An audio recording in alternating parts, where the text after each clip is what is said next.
সুপ্রিয়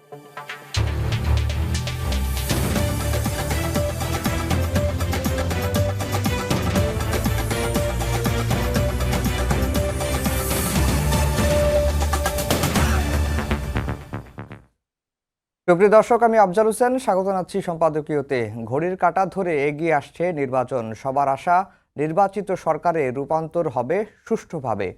এদিকে অন্তর্বর্তীকালীন সরকারের একটি অধ্যায় শেষ হওয়ার পথে, কিন্তু থেমে নেই সরকারের দায় দায়িত্ব, সাফল্য ব্যর্থতার প্রসঙ্গে আলোচনা সমালোচনা। সব ছাপিয়ে এখন নির্বাচনী প্রচারণা তুঙ্গে। ছায়াসঙ্গী হয়ে আছে আশাবাদ এবং আশঙ্কাও। ডিম ছোড়া থেকে শুরু করে সংঘাতে একজনের মৃত্যু হয়েছে। জুলাই অভ্যুত্থান থেকে আসন্ন নির্বাচন এবং আগামীর বাংলাদেশ, সব মিলিয়ে আমাদের আজকের সম্পাদকীয় নির্বাচনের হাওয়া কোন দিকে। আর এসব নিয়ে কথা বলতে আমাদের স্টুডিওতে উপস্থিত আছেন নুরুল কবির, সম্পাদক ইংরেজি দৈনিক নিউজ ও সভাপতি সম্পাদক পরিষদ। দর্শক, আপনারাও এই আলোচনায় অংশ নিতে পারেন, এজন্য আপনাদের ফোন করতে হবে টেলিভিশনে দেখার নম্বরে। এছাড়া ফেসবুকের মাধ্যমেও আপনাদের মন্তব্য পাঠাতে পারেন। আলোচনার শুরুতেই জানিয়ে দেব এখনকার প্রধান শিরোনামগুলো। বিএনপি ক্ষমতা এলে সুদসহ 10,000 টাকার কৃষি ঋণ মওকুফের ঘোষণা। পদ্মা ব্যারেজ নির্মাণের প্রতিশ্রুতি তারেক রহমানের। অনাকাঙ্ক্ষিত ঘটনা তদন্তে সহায়তার আশ্বাস। 3 মন্ত্রণালয় দুর্নীতিমুক্ত রাখতেই পদত্যাগ করেননি 2 মন্ত্রী, দাবি শফিকুর রহমানের। নারীদের নিয়ে জামায়াতের বিরুদ্ধে অপপ্রচারের অভিযোগ।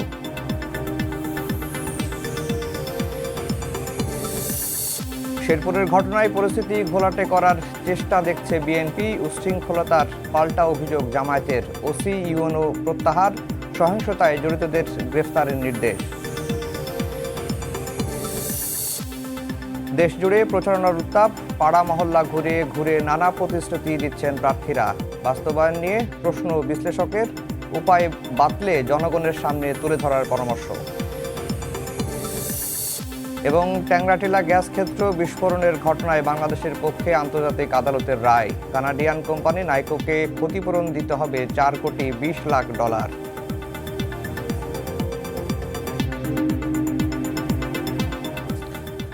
দর্শক, শিরোনাম শুনছিলেন। আমরা আজকের আলোচনার বিষয় দিয়েছি নির্বাচনের হাওয়া কোন দিকে। আমাদের সঙ্গে রয়েছেন নুরুল কবির ভাই।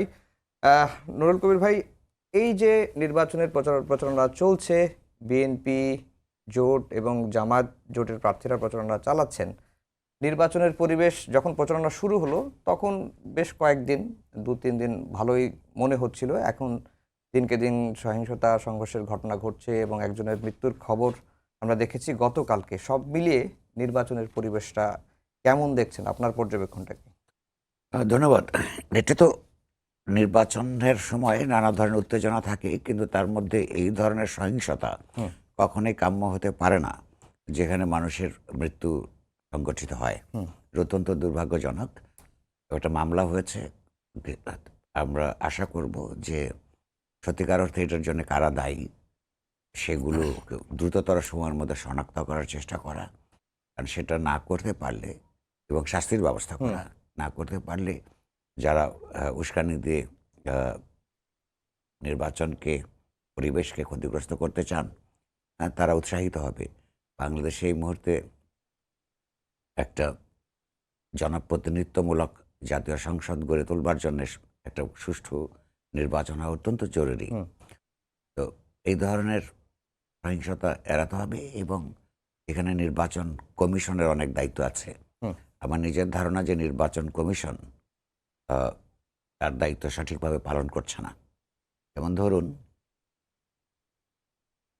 বাংলাদেশে নির্বাচনী প্রতিটা নির্বাচনের সময় এমনকি যে কয়েকটা নির্বাচন ভালো হয়েছে বা তুলনামূলকভাবে ভালো হয়েছে বলে দেশের মানুষ মনে করে, সেখানেও কতগুলি কোড অফ কন্ডাক্ট থাকে। অসত্য কথা না বলা, প্রতিপক্ষকে বাজেভাবে আক্রমণ না করা, এমনকি কথাবার্তায় ধর্মের উৎকট ব্যবহার বন্ধ করা, সেগুলোর উপর নিষেধাজ্ঞা থাকা, এগুলো কার্যকরভাবে বাস্তবায়ন করবার জন্য যে উদ্যোগ নির্বাচন কমিশনের দিক থেকে থাকা দরকার, আমরা এটা দেখছি না। এটা একটা দুশ্চিন্তার বিষয়। এই কমিশন সম্পর্কে আরও একটা কথা বলে রাখা দরকার। তাদের সম্পর্কে অভিযোগ আছে যে এমনকি প্রার্থী মনোনয়নের ব্যাপারেও নির্বাচন কমিশনের পরীক্ষা নিরীক্ষা করে যেগুলো বাতিল করবার কথা, এর মধ্যে কয়েকজন বেশ কিছু প্রার্থী আছেন বিভিন্ন দলের, যাদের বিরুদ্ধে আহ, আপনার ঋণ খেলাপি বা ঋণ- দ্বৈত নাগরিকত্ব। দ্বৈত নাগরিকত্ব এবং ঋণ খেলাপের অভিযোগ আছে। এটা অত্যন্ত একটা গুরুত্বপূর্ণ বিষয়। দ্বৈত নাগরিকত্বের বিষয়টা শুধুমাত্র আইনগত ব্যাপার নয়, আইনগত ব্যাপার তো বটেই। আপনি লক্ষ্য করুন, এটা বুঝতে হবে, একজন একটা দেশের নাগরিক যখন অন্য কোনো দেশের নাগরিকত্ব লাভ করে, সেখানে তাকে পরিষ্কারভাবে নতুন গৃহীত নাগরিকত্বের জন্যে তাকে শপথ পাঠ করতে হয় হুম। যে তা ওই ওই দেশটির স্বার্থের সঙ্গে অন্য কোনো দেশের স্বার্থের যদি কোনো সংঘর্ষ হয়, সেই ক্ষেত্রে তার সমস্ত আপনার দায় এবং আনুগত্য ওই রাষ্ট্রের প্রতি থাকবে।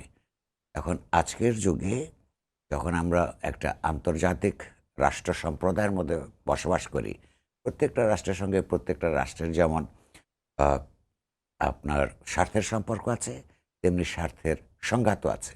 হুম। তো অন্য একটা দেশের সঙ্গে যখন স্বার্থের সংঘাত ঘটবে, সেখানে বা একটা দেশের আহ, যিনি ল মেকার, যিনি আইন প্রণয়ন করবেন, তিনি যদি তার পরবর্তী নাগরিকত্বের জন্য প্রদত্ত যে শপথ, সেটা কি তিনি ভঙ্গ করতে পারবেন? আর ভঙ্গ করবার বা কনফ্লিক্ট অফ ইন্টারেস্টটা যখন দেখা দেয়, আমরা এই আশঙ্কার মধ্যে থাকতে হবে কেন? ফলে দ্বৈত নাগরিকত্বের লোকজনদেরকে কোনো অবস্থায় জাতীয় সংসদের সদস্যদের দেওয়া উচিত নয়। কিন্তু রুল কবির ভাই, এই আলাপটাও তো আসছে যে জাতীয় সংসদ নির্বাচনে দ্বৈত নাগরিকত্ব বা ঋণখেলাপি কেউ থাকুক, এটা আমরা চাই না। কিন্তু যারা রাষ্ট্রের গতি প্রকৃতি, ভবিষ্যৎ রাষ্ট্র কাঠামো কি হবে, রাষ্ট্রের সংস্কারটা কিভাবে হবে, এই যে বিষয়গুলো যারা হ্যান্ডেল করেছেন বা আলোচনা করেছেন, তাদের অনেকেই দ্বৈত নাগরিকত্ব ছিলেন। এই প্রসঙ্গটাও কিন্তু আসছে। একটা হচ্ছে যে যারা এটা করছেন তারা বাইরে থেকে পরামর্শ দিতে পারেন। হুম। বাংলাদেশের বহু মানুষ আছে অত্যন্ত যোগ্য, যারা বিদেশি নাগরিকত্ব আছে। হুম। তাদের দেশপ্রেমকে আমাদের ছোট করে দেখার বিষয় নয়, হুম। কিন্তু তারা আইন প্রণয়ন করবেন কি না। কারণ আইন প্রণয়নের সঙ্গে এক দেশের সঙ্গে আরেক দেশের এরকম বহু আইন আছে। হুম। হ্যাঁ, ব্যবসা বাণিজ্য শিল্প সংক্রান্ত আইন, যেগুলোর সঙ্গে আপনার এই কনফ্লিক্ট অফ ইন্টারেস্টটা প্রত্যক্ষভাবে জড়িত হয়ে পড়ে। আচ্ছা। কারণ অনেক অনেক ধরনের জাতীয় সমস্যার ক্ষেত্রে মানুষ বিদেশি এক্সপার্টিস গ্রহণ করে, হুম। সেটার মধ্যে আমি কোনো সমস্যা দেখি না। কিন্তু প্রশ্নটা হচ্ছে আইন প্রণয়নের করার মতন একটা সংসদের তিনি সদস্য হতে পারেন কিনা। আমি মনে করি এটা হওয়া উচিত নয়, আচ্ছা। নৈতিকভাবেও নয়, রাজনৈতিকভাবেও নয় এবং আইনগতভাবেও নয়। বাট তারা এগুলো ফ্লেক্সিবল ছিল বলেই অভিযোগ আছে, সেটা সম্পর্কে পরিষ্কার কোনো ধারণা তারা দেননি। ঋণ খেলাপি, বাংলাদেশে বিভিন্ন সময় ঋণ খেলাপি ছিল। এটা আওয়ামী লীগের আমলে এটার পরিমাণ, ভয়াবহ পরিমাণ বেড়ে গিয়েছিল। হুম। এখন এবং বিভিন্ন দলের রাজনৈতিক প্রভাব ছিল, যাদের ওই সরকারের সঙ্গে সুসম্পর্ক ছিল, এরকম অনেকের এই আহ, খেলাপি ঋণগ্রস্ততা তাদের জীবনের মধ্যে রয়েছে। একটা এই ঋণ খেলাপি মানে হচ্ছে পাবলিক মানি। তো ব্যাংকের টাকা নিয়ে আপনি খেলাপি হবেন, তারপরে আবার আইন প্রণয়ন করবার জন্য যোগ্যতা থাকবে, এটা হতে পারে না। হুম। একটা দেশে যখন এত বড় একটা রক্তাক্ত শিক্ষার্থী গণ অভ্যুত্থানের মধ্য দিয়ে মানুষের মধ্যে একটা সত্যিকার অর্থে একটা নতুন গণতান্ত্রিক দেশ নির্মাণের আকাঙ্ক্ষা জন্মেছে, সেখানে এই সমস্ত পুরনো আপনার পচা আইন কানুন এগুলো থেকে ছুঁড়ে ফেলা দেওয়া দরকার। সেখানে কতগুলি তো রাষ্ট্রীয় ব্যবস্থায় কতগুলি পাথ হয়ে যাচ্ছে, সেখানে নির্বাচন কমিশন একটা গেট কিপার হিসেবে কাজ করবার কথা। হুম। কিন্তু সেই গেট যদি এরকম করে তারা উন্মোচন করে দেন, এটা আমি মনে করি বাংলাদেশের যে গণতান্ত্রিক আকাঙ্ক্ষা, রাজনীতিকে সুস্থ করে তুলবার যে প্রয়োজনীয়তা, সেইটার বিরুদ্ধে অবস্থান গ্রহণ করা, এটা জি। তারা ঠিক করেননি। জি। দ্বিতীয়ত আরেকটা প্রশ্ন হচ্ছে, ধরুন আহ, এই নির্বাচনের প্রচারের মধ্যে আমরা যেই পরিমাণ উৎকট ব্যবহার দেখছি ধর্মের, হুম। এর দুটো দিক আছে। একটা হচ্ছে সাধারণত ধর্মকে রাজনীতিতে ব্যবহার করে সেই সমস্ত রাজনৈতিক দল সারা দুনিয়াতেই, যাদের মূলত জনস্বার্থ পরায়ণ, পরিষ্কার আপনার অর্থনৈতিক, সামাজিক এবং রাজনৈতিক কর্মসূচি থাকে না। হুম। কারণ এটা খুব সহজ, একটা আমাদের মতন এখনো পর্যন্ত অনুন্নত একটা দেশের মধ্যে, যেখানে লেখাপড়া শিক্ষার নানান ধরনের বিস্তার পর্যাপ্ত পরিমাণে ঘটেনি, এবং যেখানে মানুষের প্রচুর দারিদ্র্য আছে, এরকম একটা সমাজে মানুষ তার সমস্ত অসাফল্যের জন্যে এক ধরনের অদৃষ্টপরায়ণ হয়ে ওঠে। ধরুন, একটা ধর্মকে, যে কোনো ধর্মকেই সত্যিকার অর্থে বুঝবার জন্যে অনেকগুলি দিক থাকে। প্রতিটা ধর্মের উৎপত্তি এবং বিকাশের ক্ষেত্রে কতগুলি সামাজিক কারণ থাকে, রাজনৈতিক কারণ থাকে, দার্শনিক কারণ থাকে, আধ্যাত্মিক কারণ থাকে। তো এই যে অন্যান্য কারণ, এবং কোনো ধর্মই বিস্তৃতি লাভ করতে পারে না, মানুষের কাছে জনপ্রিয় হয়ে উঠতে পারে না, যতক্ষণ না এই নানান আসপেক্টসগুলি জীবনের, এই জন্যই ধর্মকে জীবন দর্শনে বলা হয়, এগুলো যখন তার স্বার্থের পক্ষে না আসে, ততক্ষণ পর্যন্ত মানুষ কোনো মতবাদ, এটা ধর্মীয় মতবাদ হোক কিংবা অন্য কোনো রাজনৈতিক দার্শনিক মতবাদ গ্রহণ করে না। তো তাহলে একটা ধর্ম কি বলেছে আর কি বলে নাই, এটা বুঝবার জন্যে মানুষকে যে পরিমাণ সুশিক্ষিত হয়ে উঠতে হয়, সেটা আমাদের শাসক শ্রেণী এই গত 54 বছরে ঠিকমতো করতে পারে নাই। এমন একটা অবস্থায় ইসলামের নামে জামাতে ইসলামী এবং আরও দুই একটা রাজনৈতিক দল যে সমস্ত কথাবার্তা প্রচার করছে, এটা ইসলামের সঙ্গে কোনো সম্পর্ক নাই। এবং কিছু কিছু বক্তব্য, যেমন ধরুন আমি একটা উদাহরণ দিই, আপনি যদি বলেন যে এই মার্কায় ভোট দিলে আপনি ভেস্তে যাবেন, আচ্ছা, তার মানে হচ্ছে ভেস্তে যাওয়া বা দোজখে যাওয়ার যে ধর্মের বিধান আছে, সেগুলো এই রাজনৈতিক দলের ওই পার্টিকুলার নেতা যিনি ঘোষণাটা দিলেন, তিনি হাতে নিয়ে নিলেন। এটা তো ইসলাম ধর্ম অনুযায়ী আল্লাহর হাতে থাকার কথা, তার জন্য বিচার আচার হওয়ার কথা, ইত্যাদি ইত্যাদি। হাসরের ময়দানে এগুলি কি জবাব দেবেন? হ্যাঁ, এগুলির এই বিচারের ভার অন্য কেউ যদি গ্রহণ করে কিংবা দাবি করে, সেটা পরিষ্কারভাবে ইসলামের সবচাইতে বড় পাপের মধ্যে একটা হচ্ছে শিরক, অর্থাৎ তিনি আল্লাহর অংশীদারিত্ব দাবি করলেন। এগুলো ইসলামের নামে এরকম অসত্য, অধর্মীয়, অন ইসলামিক কথাবার্তা বলছে, অর্থাৎ প্রলুব্ধ করছে। এই যে তাদের ব্যাপারে আমি নির্বাচন কমিশনকে কোনো আপনার ইফেক্টিভ, কার্যকর কোনো নিষেধাজ্ঞা আরোপ করতে দেখি নাই, বা তাদেরকে বন্ধ করবার জন্য কোনো পরিষ্কার নির্দেশনা আমরা দেখছি না। কিন্তু তাদের দলের নেতারা বলছেন, বিশেষ করে জামাতের নেতারা বলছেন যে তাদের কেন্দ্রীয় নেতারা কখনো এই ধরনের কথা বলেন না, এগুলো বিক্ষিপ্তভাবে তৃণমূল থেকে আসে। এবং গতকালকে বা এর আগের দিন জামাতের সহকারী সেক্রেটারি জেনারেল সৈয়দ আবদুল্লাহ মোহাম্মদ তাহের বলছিলেন তারা ইসলামী দল, ইসলাম নিয়ে ইসলামী রাজনীতি করেন, তারা তো ধর্মের কথা বলবেনই। এই কথাটা তো ধর্মের কথা না, ইসলামের কথা না। ইসলামের নামে অনেক অনইসলামিক কথাবার্তা তারা প্রচার করছেন, মানুষকে প্রলুব্ধ করে আপনার ভোটের বাক্স ভরবার জন্য। প্রশ্নটা হচ্ছে যে এটা তো খুবই এক ধরনের খোরা যুক্তি, যে কেন্দ্রীয় কয়েকজন নেতা বলছেন না, কিন্তু অন্যরা বলছে। বাংলাদেশের সব মানুষ জানে, বা জামাত ইসলামী দাবি করে একটা সুশৃঙ্খল রাজনৈতিক দল। তো তারা এই নির্দেশনা যদি থাকতো যে ধর্মকে অসত্যভাবে ব্যবহার করতে পারবে না, সেখানে তাদের না করবার কোনো কারণ ছিল না, অর্থাৎ তাদের প্রশ্রয় রয়েছে।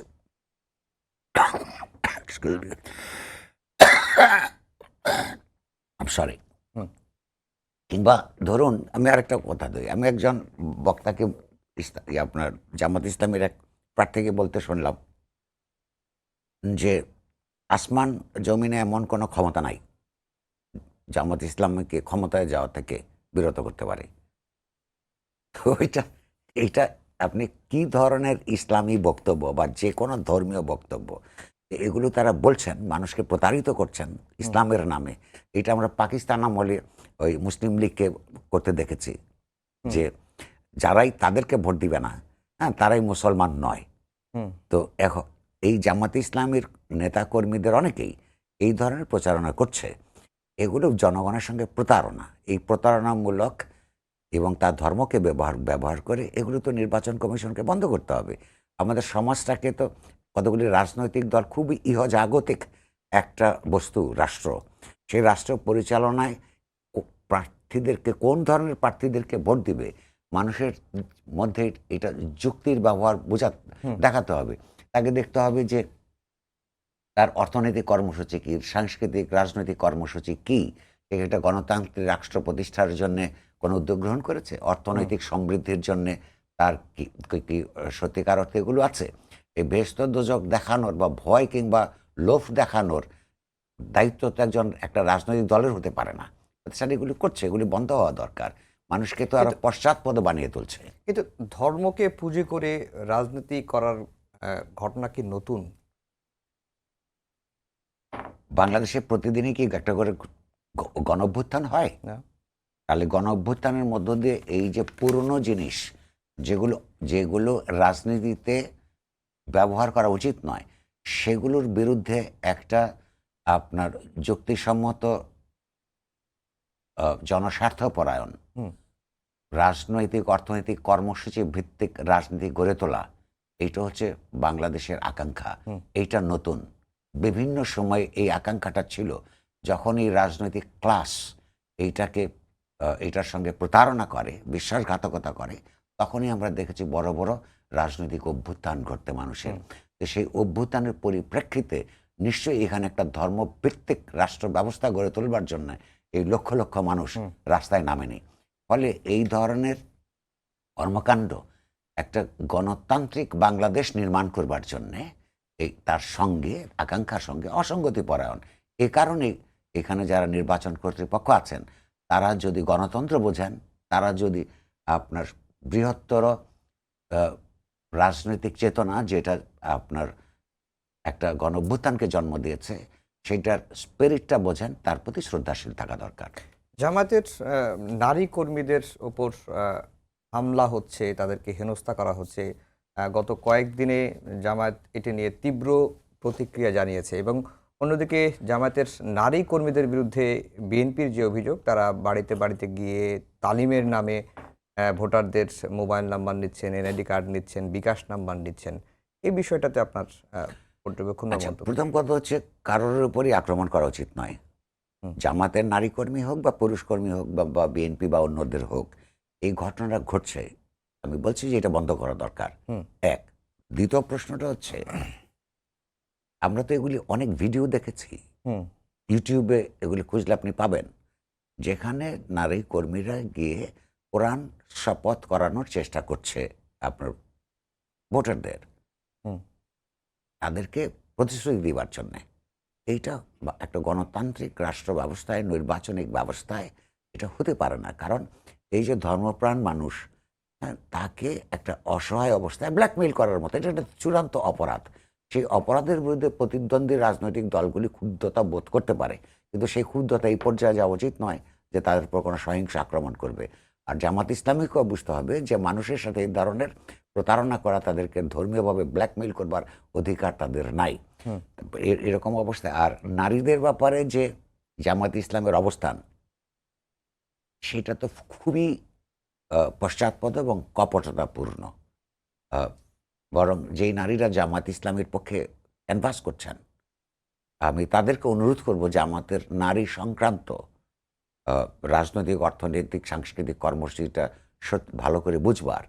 তারা পরিষ্কার করে বলছেন যে নারীদেরকে জামাত ইসলামী শ্রদ্ধা করে, কিন্তু কোন তাদের জন্য একটা নিরাপদ বাংলাদেশ গড়ে তুলতে চায়। কিন্তু আধুনিক বিশ্বে নারী কিংবা পুরুষ, তার নিরাপত্তা আসলে তার অর্থনৈতিক স্বাবলম্বিতাকে ঘিরে গড়ে ওঠে। এক, মানে শুধু সেটাই নয়, বাট এটা অন্যতম ব্যাপার। তাদেরকে কি বলছেন, তাদের যে চিন্তা, এটাকে বলে জেন্ডার ডিভিশন অফ লেবার। এই যে নারী এবং পুরুষের মধ্যে যে পুরুষতান্ত্রিক শ্রম বিভাজন, অর্থাৎ নারী রাজনৈতিকভাবে কিংবা সমাজের নানান প্রতিষ্ঠানের মধ্যে প্রধান হতে পারবেন না। এটা উনি কয়েকদিন আগেই বলেছেন, প্রকাশ্যে একটা টেলিভিশনে বলেছেন। তো প্রথম কথা হচ্ছে, এটা ইসলামের মধ্যে পরিষ্কার করে উনি দেখাতে পারবেন না, এটা বিধি নিষেধ আছে। ইসলামের ইতিহাসে নারীকে যুদ্ধক্ষেত্রে দেখা গেছে। আচ্ছা, এটা অন ইসলামিক তো বটেই। দ্বিতীয়ত, এটা যদি কোনো ধর্ম, যে ধর্মই হোক না কেন, এই যে পুরুষতান্ত্রিক শ্রেণী বিভাজনের যে চিন্তা, এগুলো মূলত আসছে পুঁজিতান্ত্রিক চিন্তা, আপনার কলোনিয়াল চিন্তা, এগুলো থেকে। একটা বাংলাদেশের মতো একটা রাষ্ট্র যেখানে সশস্ত্র যুদ্ধের মধ্য দিয়ে, এবং সেই একটা দেশে যখন গেরিলা যুদ্ধ হয়, বাংলাদেশের সম্মুখ সমর যেমন ছিল, তেমনি গেরিলা যুদ্ধ ছিল। একটা গেরিলা যুদ্ধে আপনার বাড়িতে বাড়িতে নারীর প্রত্যক্ষ পরোক্ষ সমর্থন ছাড়া একটা যুদ্ধই সফল হতে পারে না। তো সেটা জামাত ইসলামের পক্ষে বোঝা সম্ভব নয়, কারণ আমাদের সেই স্বাধীনতা যুদ্ধের সময় এই নারী পুরুষরা কিভাবে কাঁধে কাঁধ মিলে পরস্পরকে যার যার জায়গা থেকে সহযোগিতা করেছে, সেটা তো যেহেতু সে যুদ্ধের মধ্যে শত্রুপক্ষে ছিল, সেটা বুঝতে পারবে না। কিন্তু বাংলাদেশের মানুষ তো এটা জানে, এই দেশের 51% মানুষ নারী। হুম সেই নারীকে আপনি যদি অর্থনৈতিক কর্মকাণ্ড থেকে, রাজনৈতিক কর্মকাণ্ড থেকে দূরে রাখবার চেষ্টা করেন, এটা মূলত বাংলাদেশকে পিছিয়ে দিবারই একটা রাজনীতি, পশ্চাৎপদ রাজনীতি। এইটার বিরুদ্ধে আপনার যে কোনো দেশপ্রেমিক মানুষের অবস্থান গ্রহণ করা উচিত। দ্বিতীয়ত, আপনি বলতে পারেন ওনারা বলেছেন আরও কিছুদিন আগে যে নারীকে ওনারা সম্মান করেন, নারীর আরও কতগুলি গৃহস্থালির কাজ থাকে, অর্থাৎ গৃহস্থালির কাজটা উনি শুধু নারীদের জন্যই দেখেন। এটা হলো পুরুষতান্ত্রিক চেতনা। ইভেন পশ্চিমা বিশ্বে যেখানে ইসলাম নাই, সেখানেও আপনার নারী পুরুষ দুই পক্ষই একটা পরিবারের মধ্যে গৃহস্থালির কাজ করে থাকেন। সেটা একটা এখনো পর্যন্ত একটা আদর্শ মাত্রায় পৌঁছায়নি বটে। তো অন ইসলামিক যারা, তারাই যদি এটা পারেন, ইসলাম যেখানে নারী সম্মানের কথা পরিষ্কারভাবে বলেছে, তো সেই ইসলামের নামে নারীদেরকে একেবারে ঘরের মধ্যে আবদ্ধ করে রাখবার যে রাজনীতি, সেটা ইসলামিক রাজনীতিও না। দ্বিতীয় প্রশ্ন হচ্ছে, কি বলছেন ওদের শ্রম ঘন্টা 5 ঘন্টা 5 ঘন্টা করবেন। এই বক্তব্যটা শুনতে অনেক আরামের মনে হতে পারে, কিন্তু এই বক্তব্যটার মধ্য দিয়ে পরিষ্কার বোঝা যায় জামাত নেতারা, নেতৃত্ব আধুনিক অর্থনৈতিক ব্যবস্থা সম্পর্কে তাদের ভালো আন্ডারস্ট্যান্ডিং নাই। কেন নাই? পুঁজি এবং শ্রমের মধ্যকার যে সম্পর্ক, পুঁজি শ্রমিককে তার শ্রম ঘন্টা দিয়ে বিচার করবে। যখন একই কাজের জন্য 5 ঘন্টা এবং 7 ঘন্টা বা 8 ঘন্টা কাজের জন্যে পুরুষ এবং নারীকে নিতে হবে, তখন সে পরিষ্কারভাবেই তার শ্রম শোষণের জন্য, শ্রমকে ব্যবহার করবার জন্য নারীকে কর্মক্ষেত্রে তারা রাখবে না। এটা শুনতে যতই ভালো লাগুক না কেন, মূলত নারীদেরকে এই বিখ্যাত এই যে বিশাল যে যে বিশ্বের ঘরের বাইরের যে অর্থনৈতিক কর্মকাণ্ড, তার থেকে দূরে রাখবার জন্য এই কথাবার্তা তারা বলছেন। জি নারীর ক্ষমতায়ন, রাজনৈতিক ক্ষমতায়ন, অর্থনৈতিক ক্ষমতায়ন, এগুলো ছাড়া সত্যিকার অর্থে তার যে মানবিক ক্ষমতায়ন, এটা হয় না। আপনি লক্ষ্য করুন, তারা জুলাই সনদ স্বাক্ষর করেছে। হুম সেই জুলাই সনদে পরিষ্কার লেখা আছে, এই সনদ স্বাক্ষর করবার পর থেকে পরবর্তী যে নির্বাচন, হুম অর্থাৎ স্বাক্ষর করার পর এই যে 12ই ফেব্রুয়ারি যে নির্বাচন আসছে, সেই নির্বাচনের জন্য কমপক্ষে 5% ক্যান্ডিডেটকে নারী হতে হবে। জামাত ইসলামী একজন নারী ক্যান্ডিডেটও দেয় নাই। অর্থাৎ আইন, তারা যদি এমপি হন, তাহলে আইন প্রণয়ন প্রক্রিয়ায় কোনো নারীর অংশগ্রহণকে প্রত্যক্ষভাবে তারা এটা অনুমোদন করেন না। তো একদিকে নারীকে শ্রদ্ধা করি, নারীকে তার পরিশ্রম থেকে আপনার কি বাঁচাতে চাই, এগুলো কথা বলা, আর তার রাজনৈতিক এবং অর্থনৈতিক ক্ষমতায়নের বিপক্ষে বাস্তবে কাজ করা, এগুলো মুনাফিকি। তো এগুলি থেকে বাংলাদেশের গণতন্ত্রকে, গণতান্ত্রিক রাজনীতিকে রক্ষা করবার দায়িত্ব সবার। তো সেই ক্ষেত্রে এগুলি উন্মোচন করা জি। অত্যন্ত জরুরি। আমরা একটু আবার নির্বাচনী প্রচারণার দিকে আসতে চাই। বিএনপি নির্বাচনী প্রচারণা করছেন, বিএনপির চেয়ারম্যান বিভিন্ন জনসভায় গিয়ে বক্তব্য দিচ্ছেন, নানা রকম প্রতিশ্রুতি দিচ্ছে। অন্যদিকে জামায়াতের তরফ থেকে নানা ধরনের প্রতিশ্রুতি আসছে দুই দলের প্রচারণায়। এবং বিএনপির চেয়ারম্যান শুধুমাত্র যে দেশের বিভিন্ন জেলায় গিয়ে সমাবেশগুলো করছেন তা না, তিনি নতুন মাধ্যম পডকাস্টেও যুক্ত হচ্ছেন, ফ্যামিলি কার্ড, কৃষি কার্ড, নানান বিষয়গুলো বলছেন। দুই দলের প্রচারণার মধ্যে মেজর কোনো পার্থক্য দেখছেন কিনা, বা নতুনত্ব কিছু আছে কিনা? ওয়েল, জামাতে ইসলামের প্রচারণার মধ্যে রেটরিক আছে, আলংকারিক কথাবার্তা আছে, যেগুলো আমরা বললাম। সুনির্দিষ্ট কর্মসূচি, অর্থনৈতিক কর্মসূচি, সাংস্কৃতিক কর্মসূচি যেগুলো থাকবার কথা, যেটা মানুষকে, নারী পুরুষ সবাইকে ক্ষমতায়ন করবে, সেগুলোর ব্যাপারে তো তাদের চিন্তাভাবনা খুবই পশ্চাৎপদ। সেই তুলনায় বিএনপির কর্মসূচি অনেক কংক্রিট, কিন্তু আমি মনে করি এটা মোটেও যথেষ্ট নয়। যেমন ধরুন, তার এত বড় রাজনৈতিক দলের এত নারী কর্মী থাকা সত্ত্বেও তারাও কিন্তু ন্যূনতম 5% নমিনেশন দেয় নাই। ফলে একদিকে বলবে সে নারীর উন্নয়ন করবে, কিন্তু রাজনৈতিক এবং অর্থনৈতিক ক্ষমতায়নের ক্ষেত্রে নারীর অংশগ্রহণ বৃদ্ধি করবে না। এমনকি যেই সনদ তারা স্বাক্ষর করেছে সেটা থেকেও নিচের দিকে যাবে, থাকবে, এটা কোনো গ্রহণযোগ্য ব্যাপার না। দ্বিতীয়ত হচ্ছে আপনার এই যে যাদের ঋণ খেলাপি এবং এই যে দ্বৈত নাগরিকত্ব, এই যে অভিযোগ যাদের আছে তাদের মধ্যে যে সংখ্যায় তারা যতই হোক না কেন, তার একটা বিরাট সংখ্যক বিএনপির আপনার প্রার্থী। এই ব্যাপারটা আমি মনে করি এটা অত্যন্ত অন্যায় কাজ করেছে, সেটা একটা দিক। আর কর্মসূচির কথা বললে আমরা যদি একটা তুলনা করি, যেমন ধরুন বিএনপি বলছে যে তারা যতক্ষণ পর্যন্ত না সকলের কর্মসংস্থান করতে পারবে ততক্ষণ পর্যন্ত তারা বেকার ভাতা দিবে। জামাত ইসলামী জামাত ইসলামীর কথা এখন বারবার বলতে হয় নানান দুর্ভাগ্যজনক ঐতিহাসিক কারণে। জামাতে ইসলামী বাংলাদেশের ডিস্ট্যান্ট সেকেন্ড হলো দ্বিতীয় প্রধান রাজনৈতিক দলে পরিণত হয়েছে। তো সুতরাং এই তুলনাটা এখানে আসবে। জামাতে ইসলামী বলছে যে তারা কোনো বেকার ভাতা দিবে না, তারা সবার কর্মসংস্থান করবে। ওয়ান্স এগেইন পরিষ্কার বোঝা যায় যে কিভাবে একটা অর্থনৈতিক ব্যবস্থার মধ্যে বা কোনো একটা দেশের অর্থনৈতিক বিকাশের একটা নির্দিষ্ট পর্যায়ে বেকারত্ব দূর করবার জন্য কি কি কর্মসূচি লাগে এবং কত বছর লাগে। আমাদের এখানে কর্মক্ষম যুবক যুবতীদের প্রায় 40% এখনো বেকার। বেকার একটা ডেফিনেশন। 2 মিনিট সময় আছে, আমরা একটু গণভোট নিয়ে কথা বলতে চাইছি। তো সেই ক্ষেত্রে তাদেরকে কত বছরে প্রথমে ওনারা কর্মসংস্থানের ব্যবস্থা করবেন, আর ততক্ষণ পর্যন্ত তারা বেকার ভাতা তো সবচেয়ে উন্নত পশ্চিমা দেশগুলির মধ্যে বিধান আছে। তো সেই পর্যায়ে গেলেও বেকার ভাতা রাখতে হয়, তারা রাখবেন না। তো সেই তুলনায় তো অনেক বেশি প্র্যাগম্যাটিক বিএনপির অর্থনৈতিক কর্মসূচি। জি, গণভোটের প্রচারণা চালাতে পারবেন না সরকারি কর্মকর্তারা। আজকে ইসি থেকে এই বিজ্ঞপ্তিটি সংশ্লিষ্ট রিটার্নিং কর্মকর্তাদের কাছে পাঠানো হয়েছে। কিছুদিন আগে আলী রিয়াজ, উনি প্রধান উপদেষ্টার বিশেষ সহকারী এবং গণভোট নিয়ে প্রচারণার মুখ্য সমন্বয়কের দায়িত্ব পালন করছেন। তারা মত ছিল যে আইনে আসলে সরকারি কর্মকর্তাদের প্রচারণা চালাতে কোনো বাধা নেই। আমার প্রশ্নটা খুব সোজা। অ্যাকচুয়ালি আইনের কথা একটা রাজনীতির কথা। এই যে ইলেকশন কমিশন এই বক্তব্যটা আজকে দিলেন, তাতে দেখে আমার প্রথম স্তম্ভিত হয়ে মনে হয়েছে যে এই লোকগুলি বাংলাদেশে যে একটা গত 24 সালের 5ই অগাস্টে একটা শিক্ষার্থী গণঅভ্যুত্থান হলো, এটা কি তারা আসলে কোথায় ছিল তখন? এত বড় পরিবর্তনের মধ্য দিয়ে গঠিত যে অন্তর্বর্তীকালীন সরকার, এই অন্তর্বর্তীকালীন সরকারের সবাই যেটা গ্রহণ করেছেন 3টা এজেন্ডা। এক,